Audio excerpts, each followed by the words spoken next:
তোমরা ম্যাথ কোনগুলি করবে দেখো। সার্কিট, প্রথম কথা হচ্ছে সার্কিট আসবে এই অধ্যায় থেকে, ঠিক আছে? সার্কিট সার্কিট কিন্তু আসবে। এখন কোন ধরনের সার্কিট আসবে এত বলা যাবে না, তুমিও বলতে পারবে না, আমি বলতে পারবো না। তবে এত জটিল কোনো সার্কিট আসবে না, সহজ সার্কিট আসবে। তো সহজ সার্কিট কথাটা বলার সাথে সাথে আরেকটা সার্কিটের কথা মনে হয়ে গেছে, সেটা হচ্ছে শর্ট সার্কিট। অবশ্যই শর্ট সার্কিটটা একটু ভালো করে দেখে যাবে। শর্ট সার্কিট, ঠিক আছে? শর্ট সার্কিটের বাদে বাকি যে সকল সার্কিট আছে, তোমার জটিল কোনো সার্কিট থেকে ম্যাথ আসবে না আশা করি।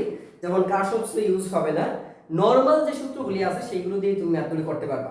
আর সেক্ষেত্রে তুমি অবশ্যই কি করবা, তুল্যরোধ বের করবা, তুল্যরোধ নির্ণয় করবা, তড়িৎ প্রবাহ নির্ণয় করবা, পাওয়ার নির্ণয় করবা, আর হচ্ছে বিভব নির্ণয় করবে, চারটা নির্ণয় করবা। আমি আবার বলছি, সিম্পল 9 10 এর যে বেসিকটা আছে না তোমার, এই 9 10 এর বেসিক দিয়ে তুমি তুল্যরোধ নির্ণয় করবা, তারপর হচ্ছে তড়িৎ প্রবাহ নির্ণয় করবা, পাওয়ার নির্ণয় করবা, আর হচ্ছে ভোল্টেজ নির্ণয় করবা, ঠিক আছে? এই হচ্ছে তোমার ম্যাথ, এইগুলো তোমার ম্যাথ। সার্কিট সমাধান, সার্কিট থেকে এই কাজ, এই চারটা কাজ করবা। এছাড়া এখানে ম্যাথ এমন একটা দেখতেছি না। এরপরে আমি আসতেছি পরবর্তীতে। এবার দেখো তারণ বেগটা কি। তারণ বেগের সূত্র কি জানি আমরা? তারণ বেগের সূত্রটা আমরা জানি হচ্ছে v সমান, আমরা জানি হচ্ছে i ডিভাইড বাই হচ্ছে n a e। দেখো একটু ভালো করে লক্ষ্য করে দেখো, আমি তারণ বেগের ম্যাথ বলতেছি না যে তারণ বেগের ম্যাথ আসবে এমন কিন্তু বলতেছি না। তবে তারণ বেগের নির্ভরশীলতা একটু দেখো। তারণ বেগ কিসের উপর নির্ভর করে? তারণ বেগ নির্ভর করে একটা পরিবাহীর ভেতর দিয়ে তড়িৎ প্রবাহের সাথে। তারণ বেগটা কি? তড়িৎ প্রবাহের সমানুপাতিক। তারণ বেগটা কি? তড়িৎ প্রবাহের সমানুপাতিক। তড়িৎ প্রবাহ যত বেশি হবে তারণ বেগ ততই বেশি হবে। তারণ বেগ ইলেকট্রনের আধানের কি দেখা যাচ্ছে সেখানে? ব্যস্তনামাত্রিক, তাই না? একক আয়তনে তারণ বেগ, একক আয়তনে আধান সংখ্যা কি? মুক্ত ইলেকট্রনের ব্যস্তনামাত্রিক। দেখো তারণ বেগ একক আয়তনে মুক্ত ইলেকট্রনের ব্যস্তনামাত্রিক, একক আয়তনে মুক্ত ইলেকট্রন সংখ্যা কি? ব্যস্তনামাত্রিক। এবং তারণ বেগ হচ্ছে পরিবাহীর ক্ষেত্রফলের ব্যস্তনামাত্রিক। তারণ বেগ পরিবাহীর ক্ষেত্রফলের ব্যস্তনামাত্রিক। তো আমরা সম্পর্কগুলো একটু মনে রাখবো, এইভাবে একটা সূত্র শিখবো, সূত্র থেকে আমরা পুরোপুরি সম্পর্কগুলো পেয়ে যাব। যেমন তারণ বেগ তড়িৎ প্রবাহের সমানুপাতিক, আধানের ব্যস্তনামাত্রিক, আর তারপর হচ্ছে একক আয়তনে আধান সংখ্যা মুক্ত ইলেকট্রনের ব্যস্তনামাত্রিক, তারপর হচ্ছে পরিবাহীর ক্ষেত্রফলের, পরিবাহীর প্রতিরোধের ব্যস্তনামাত্রিক। আমরা এইভাবে মনে রাখার চেষ্টা করব। এরপর দেখো রোধের সূত্র। আচ্ছা, তো তোমরা ওহমের সূত্র সমান I সমান জানো V বাই R। এই সূত্রটা যখন আনতে যাও তখন তোমরা জানো G সমান হচ্ছে R সমান, G সমান হচ্ছে জানো 1 বাই R, অথবা তোমরা এটাকে এইভাবে লিখতে পারো V বাই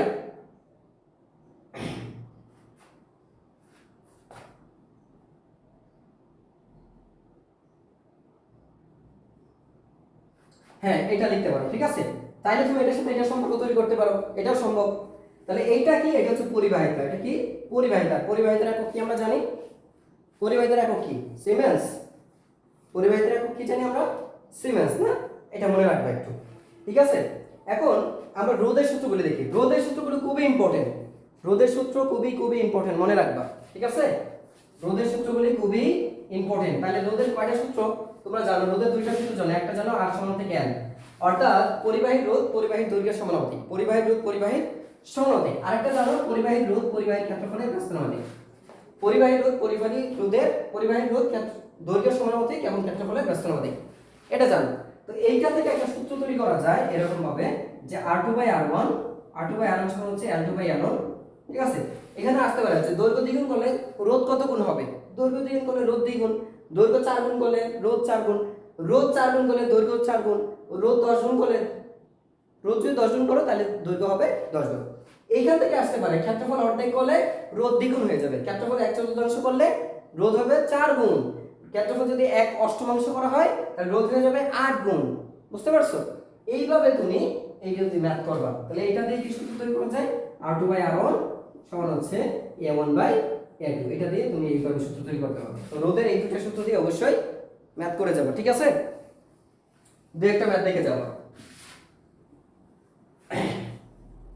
তারপর দেখো, আচ্ছা এই যে সূত্রটা, এইখান থেকে একটা সূত্র আছে যে রোধ R ρ L বাই A। রোধের সূত্র হচ্ছে, পরিবাহীর রোধের সূত্র হচ্ছে এটা। এর মাধ্যমে আমরা রোধ কয়টা বিষয়ের উপর নির্ভরশীল? রোধ 4টা বিষয়ের উপর নির্ভরশীল। কি কি বিষয়ের উপর নির্ভরশীল? রোধ পরিবাহীর দৈর্ঘ্য সমানুপাতিক, এটা আমরা পাইছি। রোধ পরিবাহীর ক্ষেত্রফলের ব্যস্তনামাত্রিক, এটা আমরা পাইছি।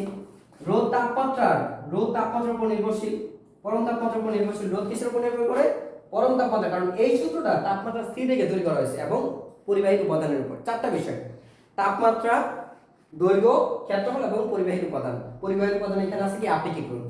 পরিবাহী উপাদান বলতে এখানে আছে কি? আপেক্ষিক রোধ। এই চারটা বিষয়ের উপর রোধ নির্ভর করে, ঠিক আছে? আবার বলে দিচ্ছি, তাপের যে সূত্রটা কিছুক্ষণ আগে লিখে দিয়েছিলাম যে H সমান m, দেখো ms ডেল থিটা তাপের সূত্র, এটাকে আমরা লিখতে পারি হচ্ছে হাফ অফ mv স্কয়ার। গতি শক্তিকে যদি তাপে রূপান্তর করো অথবা বিভব শক্তিকে তাপে রূপান্তর করো, বিভব শক্তি তাপে রূপান্তর করলে mgh সমান হচ্ছে ms ডেল থিটা, গতি শক্তিকে তাপে রূপান্তর করলে ms ডেল থিটা সমান হাফ অফ mv স্কয়ার, বাস, ঠিক আছে?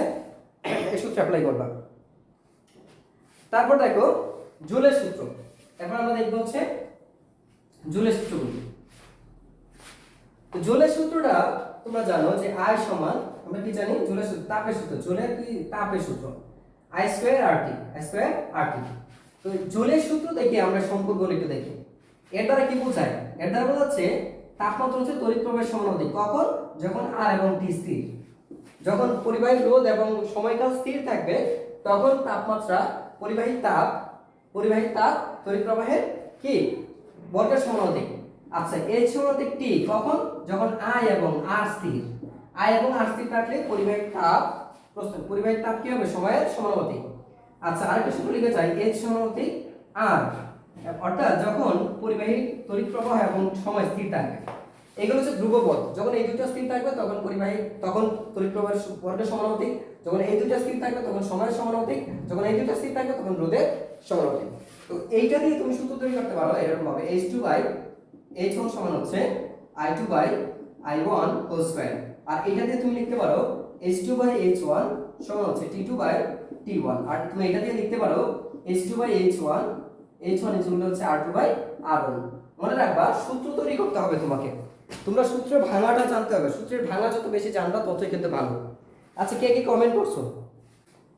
আমরা এটা একটা সমস্যা জানি যে 1 জুল সমান কি জানি?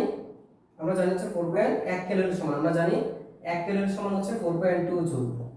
এগুলো মনে রাখতে হয়, এগুলো কম বেশি। আচ্ছা, 1 কিলোওয়াট সমান কি জানি আমরা? 1 কিলোওয়াট সমান জানি 3.6 ইনটু হচ্ছে 10 6 জুল। আমরা এটা জানি 3.6 ইনটু 10 6 জুল। আর ক্ষমতা সূত্র কি কি জানি আমরা? দেখো সূত্র কিন্তু ডাইরেক্ট সূত্র আছে, তোমরা জানো। সূত্র মিস করা যাবে না, সূত্র এবং একক। ক্ষমতা জানি VI, ক্ষমতা জানি আমরা VI অথবা কি জানি I স্কয়ার R অথবা V স্কয়ার বাই R জানি আমরা, ঠিক আছে? এই হচ্ছে ক্ষমতার সূত্র। এটা হচ্ছে কি? ক্ষমতার সূত্র। তাহলে এই গেল ক্ষমতা সূত্র। এখন আসি আমরা কোষের শ্রেণী সমবায়। তো শ্রেণী সমবায় দেখো, কোষের আমরা জানি হচ্ছে কোষের শ্রেণী সমবায়,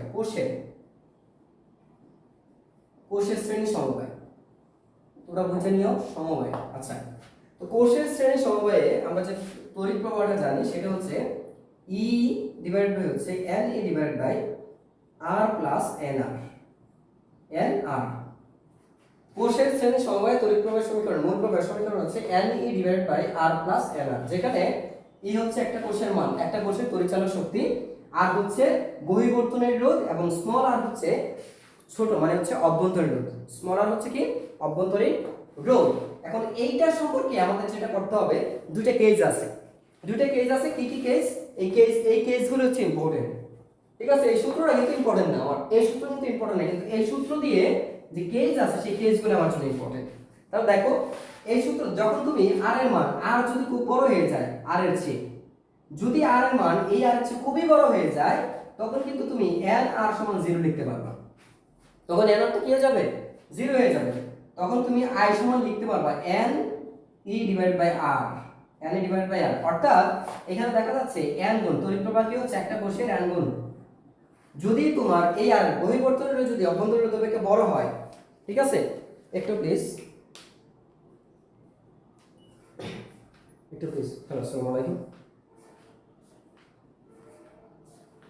ওয়ালাইকুম আসসালাম। একটু দ্রুত বলেন কি বলছেন, আমি ক্লাসে আছি।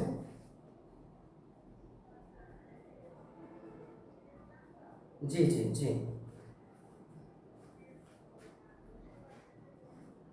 জি আমি এখন লাইভ ক্লাসে। ও আচ্ছা আচ্ছা আচ্ছা, আমি লাইভ ক্লাসে আছি। হ্যাঁ, আমি একটু লাইভ ক্লাসে আছি, পরে ফোন দেবো। হ্যাঁ, আচ্ছা আচ্ছা।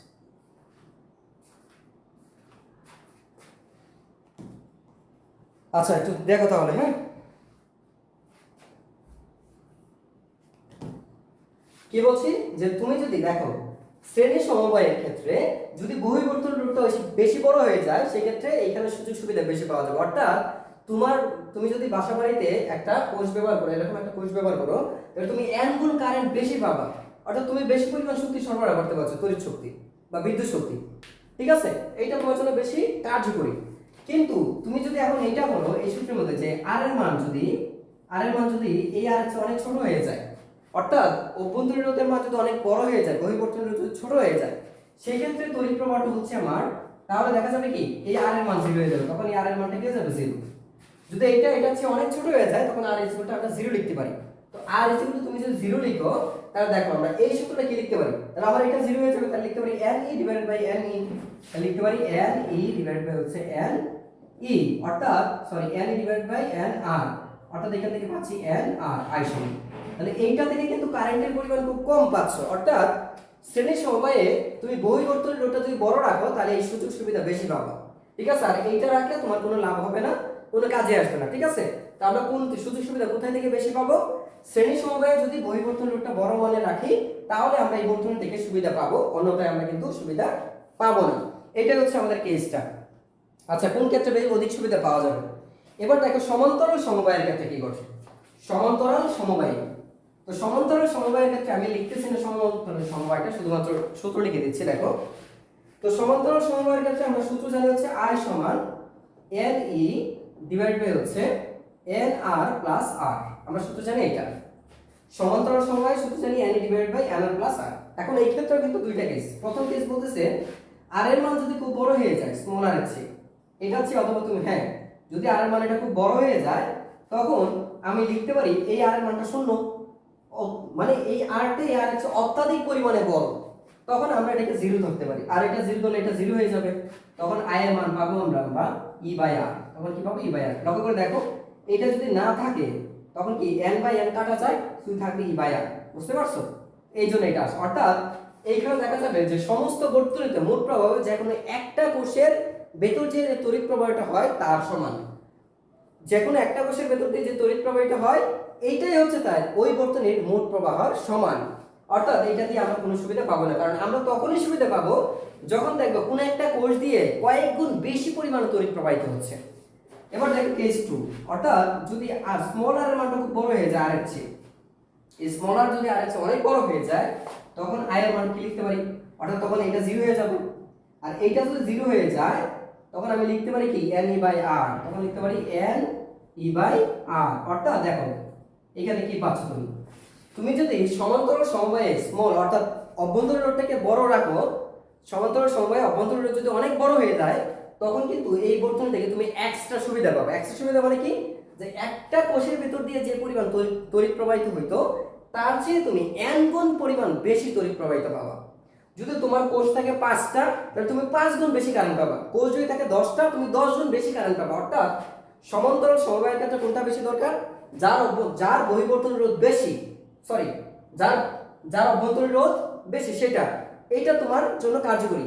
আর শ্রেণী সমবায়ের ক্ষেত্রে দরকার হচ্ছে বহির্বর্তন রোধ। বহির্বর্তন রোধ যার বেশি সেটা তোমার জন্য অধিক উপযোগী।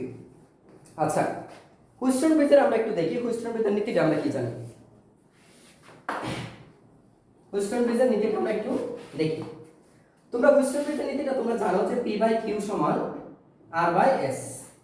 এই নীতিটা আমাদের এই নীতি দিয়ে দুই একটা ম্যাথ প্র্যাকটিস করবে। ঠিক আছে, সাধারণত দেখা যায় চতুর্থ বাহুতে কত মানে রোধ লাগাইলে এরকম শর্টকাট আসে। ঠিক আছে, এই শর্টকাট দেখবে একটু, এই সূত্র দিয়ে এক দুইটা দেখবা। এখন আমার কথা হচ্ছে এই সূত্রের মধ্যে একটা হাইডেন একটা জিনিস আছে। সেটা কি? এইখানে একটা জিনিস আছে, সেটা হচ্ছে IG। এই IG এর মান কত? 0।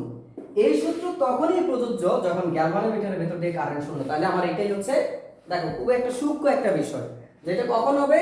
যখন গ্যালভানোমিটারের ভেতর দিয়ে কারেন্টের পরিমাণ হবে 0। আরেকটা বিষয় মনে রাখবা, এইটা তখন এর ক্ষেত্রে যে গ্যালভানোমিটার যে রোধ কিন্তু অত্যাধিক পরিমাণে বেশি। গ্যালভানোমিটার রোধ হবে অত্যাধিক পরিমাণে বেশি এই ক্ষেত্রে। ঠিক আছে, আচ্ছা তারপর দেখো, তারপর এটা আমরা দেখি শান্টটা কি? শান্ট হচ্ছে আমরা জানি যে আমাদের সুবিধার জন্য একটা ছোট একটা রোধ ব্যবহার করি, তাই না? যেটার মান হচ্ছে 1 ওহম থেকে ছোট, 1 ওহম থেকে ছোট একটা রোধ আমরা সমান্তরালে বা সমান্তরালে ব্যবহার করে থাকি, যেন আমাদের যে ডিভাইসগুলি আছে যেমন গ্যালভানোমিটার বা অ্যামিটার এগুলো যেন সেফ থাকে। ঠিক আছে, এইটাকে বলি আমরা শান্ট। তো শান্টের ক্ষেত্রে তড়িৎ প্রবাহ সূত্র আমরা জানি যে গ্যালভানোমিটার দিয়ে যে ক্ষেত্রে G plus S divide by S into IG। এটা হচ্ছে তোমার কিসের জন্য এই সূত্র বসাবো আমরা? এটা হচ্ছে মূল প্রবাহ, আর এটা হচ্ছে কি IG, যেটা হচ্ছে কি গ্যালভানোমিটার দিয়ে যে প্রবাহটা হয়। আর শান্টের প্রবাহ যদি বিবেচনা করি আমরা এখান থেকে শান্টের প্রবাহটা কিন্তু বের করতে পারবো। এখন এই যে সংখ্যাটা এটাকে কি বলা হয়? G plus S। দেখো এটাকে বলা হয় শান্টের গুণন ক্ষমতা। এটাকে কি বলি আমরা? এটা কিন্তু আসছে কিন্তু বোর্ডে না, মানে হচ্ছে অ্যাডমিশন টেস্টে কিন্তু আসছে এই যে এটা নিচের কোনটি শান্টের গুণন ক্ষমতা নির্দেশ করে। তাহলে শান্টের গুণন ক্ষমতা নির্দেশ করে G plus S by S, G plus S by S, এইটাই এখানে শান্টের গুণন ক্ষমতা নির্দেশ করে। আচ্ছা, এছাড়া একটা বিষয় লক্ষ্য করে দেখো, এইখানে এই যে আয়ের মানটা, এই যে আয়ের মান সবসময় কি হবে? IG এর চেয়ে বড় হবে। আয়ের মান সবসময় কি হবে? IG, অর্থাৎ মূল প্রবাহটা সবসময় গ্যালভানোমিটারের প্রবাহের অপেক্ষা বড় হবে। গ্যালভানোমিটারের প্রবাহ অপেক্ষা কি হবে? বড় হবে। আর এই ক্ষেত্রে আমরা শান্ট কিভাবে যুক্ত করব? গ্যালভানোমিটারের সাথে শান্টটা কিভাবে যুক্ত করব? এই যে শান্ট S মানে যে রোধটা আছে এটাকে গ্যালভানোমিটারের সাথে কিভাবে যুক্ত করতে হবে? গ্যালভানোমিটার রোধ G সমান্তরালে যুক্ত করব। এটা মাথায় রাখবো যে শান্টটাকে আমরা গ্যালভানোমিটারের সাথে সমান্তরাল সংযোগে যুক্ত করে দেব। ঠিক আছে? আচ্ছা, এরপর আসে অ্যামিটারের পাল্লা। অ্যামিটারের পাল্লা আমরা নির্ণয় করি S হচ্ছে R বাই N মাইনাস 1। এইটা দিয়ে আমরা করি। এর মানে কি? এর মানে হচ্ছে R রোধের অ্যামিটারের পাল্লা N গুণ বাড়াতে হলে অ্যামিটারের সমান্তরালে তোমাকে R by N minus 1 shunt ব্যবহার করতে হবে। এই মানের একটা শান্ট, তাহলে তুমি যদি এই মানের একটা শান্ট ব্যবহার করো তাহলে তুমি n গুণ পাল্লা বাড়াইতে পারবে। অ্যামিটারের পাল্লা তুমি যদি n গুণ বাড়াইতে যাও তাহলে শান্টের মান হতে হবে R বাই N মাইনাস 1। আবার বলছি, তুমি যদি অ্যামিটারের পাল্লা n গুণ বাড়াতে চাও তাহলে শান্টের মান কত হবে? R by N minus 1। পটেনশিওমিটারের কাজ কি? তো পটেনশিওমিটারের ক্ষেত্রে আমরা জানি পটেনশিওমিটারের মূল কাজ হচ্ছে তড়িৎচালক শক্তি তুলনা করা। পটেনশিওমিটারের কাজ হচ্ছে কি? তড়িৎচালক শক্তি পরিমাপ করা, তড়িৎচালক শক্তি পরিমাপ তুলনা করা। এক কথা কি করে? পটেনশিওমিটারের কাজ হচ্ছে তড়িৎচালক শক্তি তুলনা করা। তার মানে E2 বাই E1 সমান হচ্ছে L2 by L1, L2 by L1। এর কাজটা কি? তোমরা এটা হচ্ছে দৈর্ঘ্য, এগুলো কি এক একটা দৈর্ঘ্য, সুতার দৈর্ঘ্য, তারের দৈর্ঘ্য বলতে পারো। তাহলে E2 বাই E1 সমান L2 বাই L1, এইটা দিয়ে আমরা কি করব? পটেনশিওমিটারের সাহায্যে আমরা কি কাজটা করি? সাধারণত দুইটা কোষের তড়িৎচালক শক্তির তুলনা করি আমরা। তাহলে এটা দিয়ে প্র্যাকটিস করবা, ম্যাথ প্র্যাকটিস করবা ছোটখাটো। ঠিক আছে? আচ্ছা, মিটার ব্রিজের ক্ষেত্রে P বাই Q সমান হচ্ছে 100 মাইনাস L ডিভাইড বাই হচ্ছে L। তো আমরা এই সূত্রটা দিয়ে ম্যাথ প্র্যাকটিস করব। মিটার ব্রিজের কাজ কি? মিটার ব্রিজের কাজ হচ্ছে আপেক্ষিক রোধ নির্ণয় করা। মিটার ব্রিজের সাহায্যে আমরা কি করি? মিটার ব্রিজের সাহায্যে আমরা আপেক্ষিক রোধ নির্ণয় করি। আবার বলছি, মিটার ব্রিজের সাহায্যে আমরা আপেক্ষিক রোধ নির্ণয় করি। এই যে রো, আমরা তো জানি R সমান, তাই না? R সমান রো L বাই A। তো এই যে রোটা আছে, রোটা বের করি। রোটা মানে RA ডিভাইডেড বাই L। আমরা এইটা মূলত বের করি মিটার ব্রিজের সাহায্যে। ঠিক আছে? এই আপেক্ষিক রোধ নির্ণয় করি। আচ্ছা, এরপর দেখো, শেষ চলতরি শেষ। এখন আসছি ভৌত আলোক বিজ্ঞান। এখন যাবো আমরা ভৌত আলোক বিজ্ঞান। তাহলে এই অধ্যায় থেকে ম্যাথের কি প্র্যাকটিস করবা? ম্যাথ প্র্যাকটিস করবা, রোধের সূত্র দিয়ে ম্যাথ প্র্যাকটিস করবা। তারপর হচ্ছে তোমরা হচ্ছে সার্কিটের সমস্যাগুলি সমাধান করবা, আর হচ্ছে এই সূত্র আর মিটার ব্রিজ, এগুলো দিয়ে তোমরা কয়েকটা ম্যাথ করবা। ঠিক আছে?